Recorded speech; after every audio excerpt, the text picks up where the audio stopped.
Yep, I think we're up and running. Hi Jazz, hi Millbilly. Let's just make sure everything's working as it should do, and get straight on with this. First of all, I wanted to show you. First of all, because obviously I'm going to share some 6 pages from Professor Leo's book. Just wanted to show that permission was asked and, more importantly, granted. So let's click on this one here.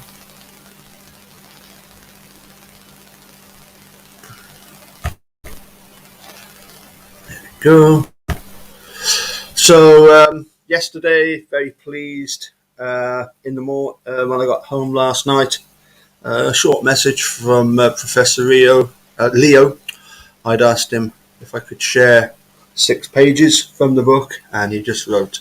Well, I told him how much I was enjoying the book, first and foremost, and asked if it was okay to share these 6 pages. What 6 pages am I on about? Behavioural analysis. This is starting at page 93 of Police Interrogation and American Justice. Like voice stress analysis, behavioural analysis also has its origins in the polygraph, both historically and conceptually.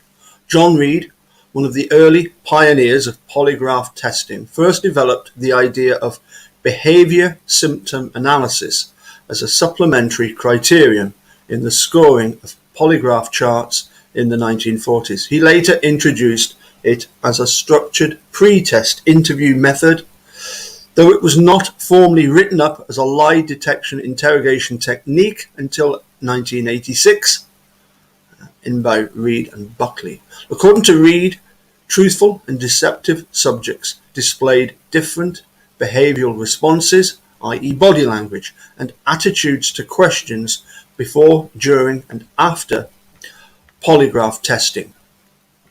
To decipher these behavioural responses, Reed might have his secretary observe the demeanour and actions of subjects waiting to be polygraphed, place them in interrogation rooms, and examine them directly through a one-way mirror, or interrupt a polygraph examination to observe subjects' demeanours and actions from an adjoining room. According to Reed and Inbound, 1977, lying suspects attempted to postpone the examination date, were late for the appointment, or altogether failed to appear, acted worried and highly nervous, had a resentful attitude, were aggressive and evasive, tended to have a mental block, were prone to suffering, an extremely dry mouth or gurgling stomach, continually sighed or yawned, refused to look the examiner in the eye, and were overly friendly or polite.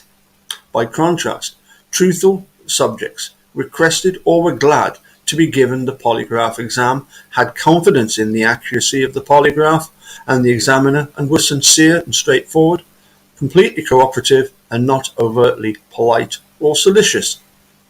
From these apparent observations, the practice of behaviour analysis was born. As with the polygraph, the underlying theory of behaviour analysis is that a normally socialised person will experience inner conflict and anxiety when lying, which will then manifest itself in involuntary psychological stress reactions. The deceptive individual, the theory goes, displays certain non-verbal behaviour symptoms manifested in body posture, eye contact, gestures and movements, as well as verbal behaviours, e.g. attitudes and statements, in order to reduce the anxiety or conflict associated with lying when the truthful individual does not. This theory assumes, therefore, that only deceptive subjects will experience stress in the interrogation room, that, as a result, they will behave and speak differently from truthful subjects, and that a police officer trained in behaviour analysis can visually recognise these stress reactions or clusters of them, and correctly infer that the subject is deceptive and therefore guilty. The most prominent method of behavior analysis is the Behavioural Analysis Interview, BAI, which was created and is now marketed by the Chicago-based interrogation training firm John Reed and Associates, Inbauer et al. The BAI, according to its proponents, Inbauer, Reed, Buckley, Jane and Buckley, consists of 15 to 20 questions designed to evoke particular behavioural, verbal, non-verbal, and paralinguistic responses from which the interrogator can allegedly discern whether a subject is telling the truth or lying. The BAI questions are listed in Table 3.1.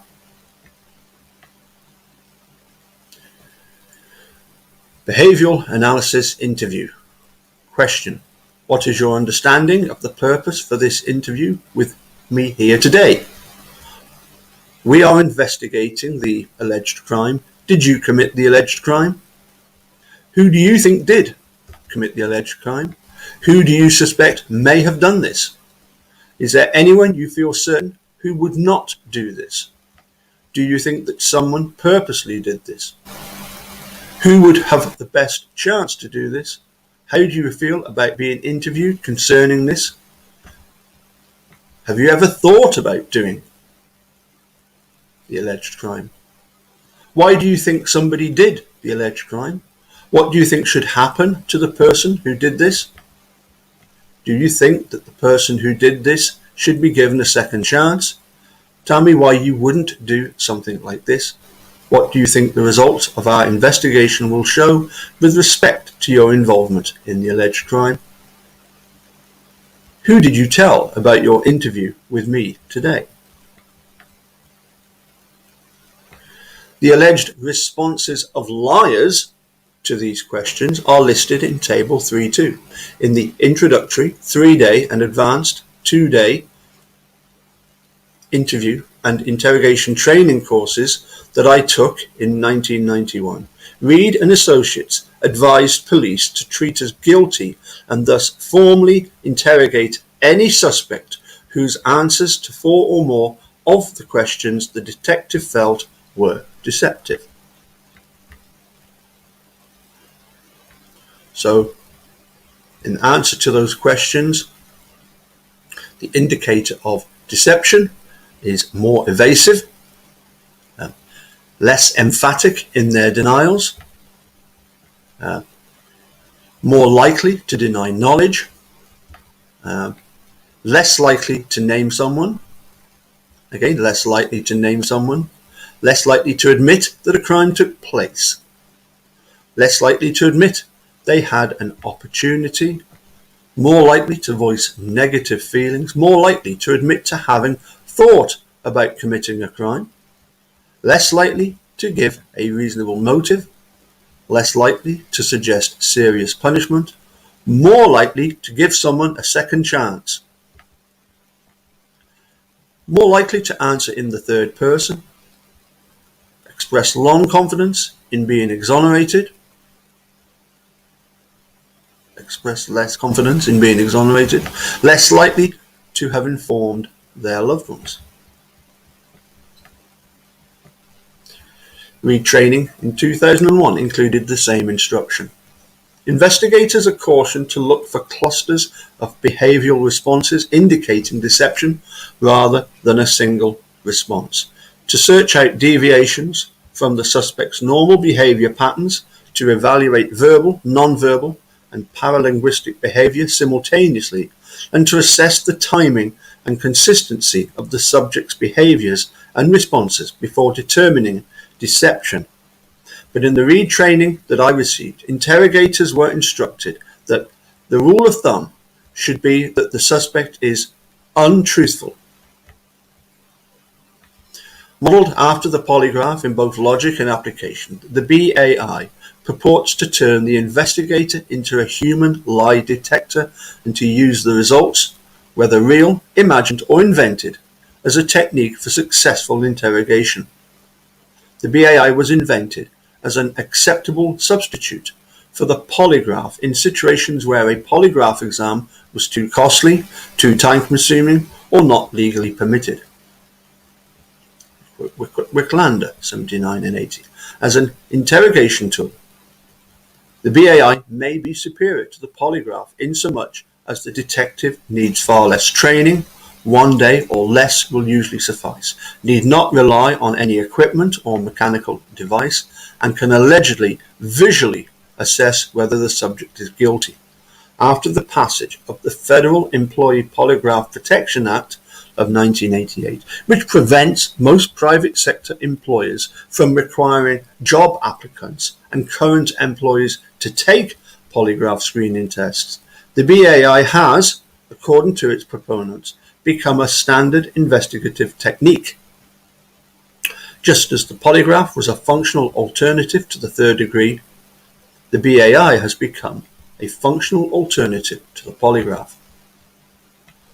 Like the polygraph, the real purpose of behavioural analysis is not to detect deception or verify truth-telling, but to assist the interrogator in developing an interrogation strategy and eliciting incriminating statements. Behavioural analysis essentially unfolds in 3 steps, just like the polygraph.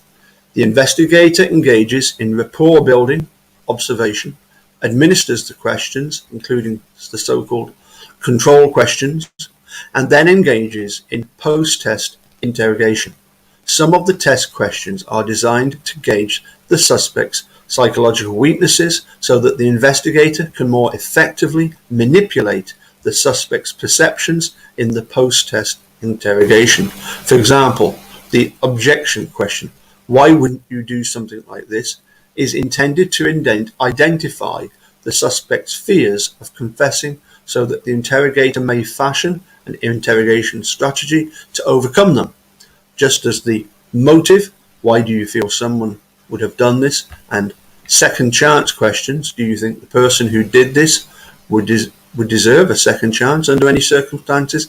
are designed to elicit information that will assist interrogators in developing successful themes, i.e. invented scenarios that minimize, excuse, or justify the suspect's actions in the subsequent interrogation. Like the polygraph and all other magic lie detectors. I like the use of the word magic lie detectors. Behavioural analysis permits interrogators, in the absence of any objective evidence of innocence or guilt, to rationalise intuitions, guesses, and hunches about a suspect's culpability, while invoking the aura of modern science. John Reedon and Associates boast that law enforcement officials trained in the BAI can accurately discriminate between truth-telling and deception 85% of the time.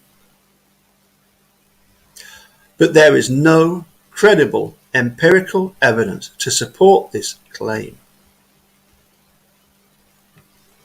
There are both theoretical and empirical problems with the assumptions of behavior analysis and the assertions of its proponents, because no physiological or psychological response unique to lying exists.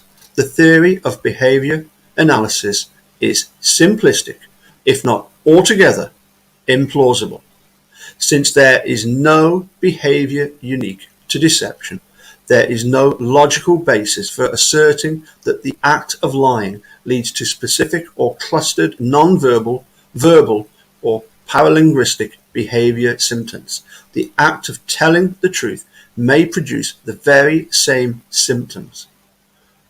It's David Simon, 1991, who spent a year observing interrogations inside the Baltimore Homicide Squad, has written, "Nervousness, fear, confusion, hostility, a story that changes or contradicts itself, all are signs that the man in an interrogation room is lying, particularly if the eyes of someone as naturally suspicious as a detective." Particularly in the eyes. Let me try that paragraph again. Nervousness, fear, confusion, hostility, a story that changes or contradicts itself, all are signs that the man in an interrogation room is lying, particularly in the eyes of someone as naturally suspicious as a detective. Unfortunately, these are also signs of a human being in a state of high stress. Kassan and Fong have similarly pointed out non-verbal behaviours such as rigid posture, grooming, covering the mouth while speaking, and averting gaze may well betray a state of anxiety or distress, but there is no solid empirical basis for the proposition that these same cues reliably discriminate between criminals and innocent persons accused of crimes they did not commit.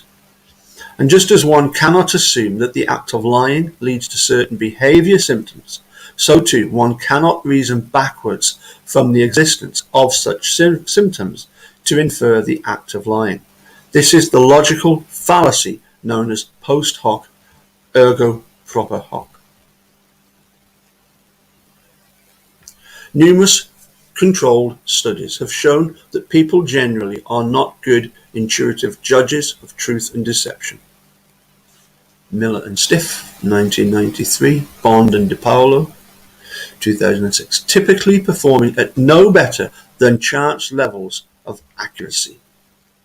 Controlled studies have also shown that even investigators and other supposed experts who routinely evaluate deceptive behavior are highly prone to error. Ekman, who of course is the Lie to Me, is based on him.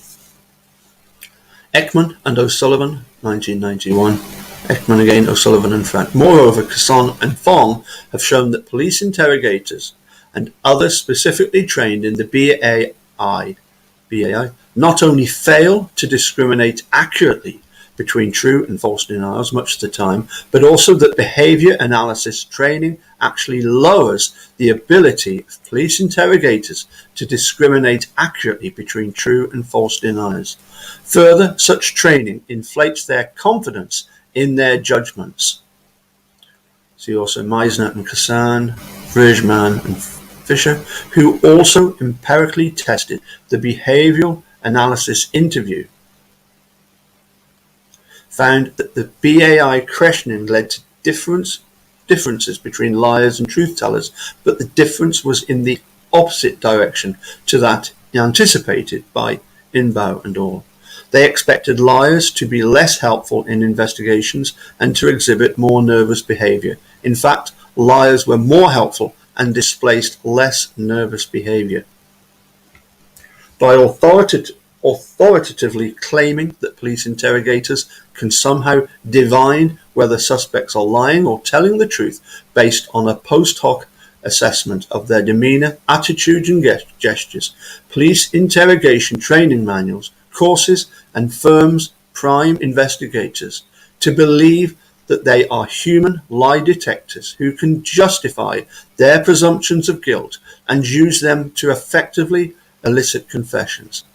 As with the polygraph and voice stress analysis, the behavioural analysis interview is an oracular method of lie detection that is dressed up as scientific, but whose real purpose is to help police elicit confessions.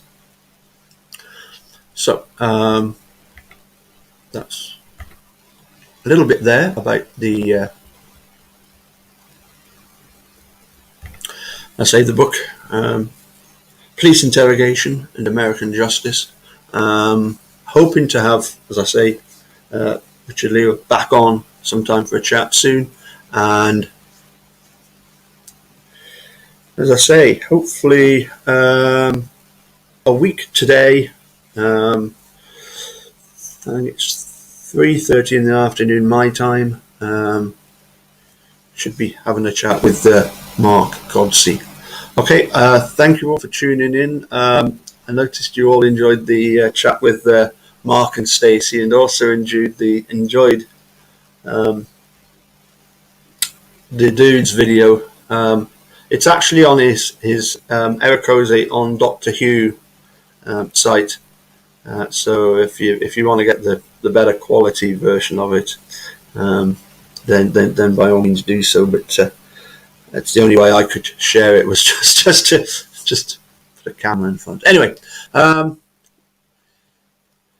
thank you everybody for joining me. Hope you found that quite interesting. I certainly did.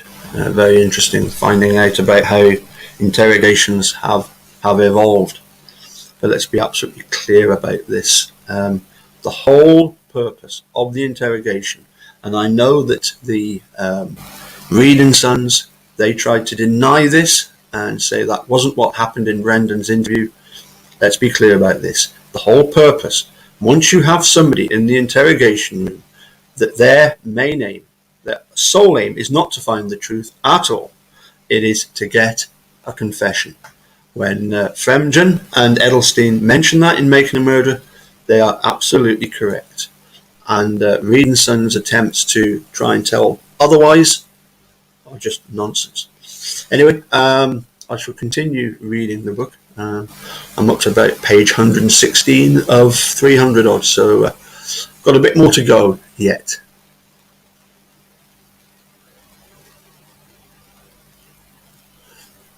Exactly, Hugh. Exactly. Yep. Catch you all later. Bye for now.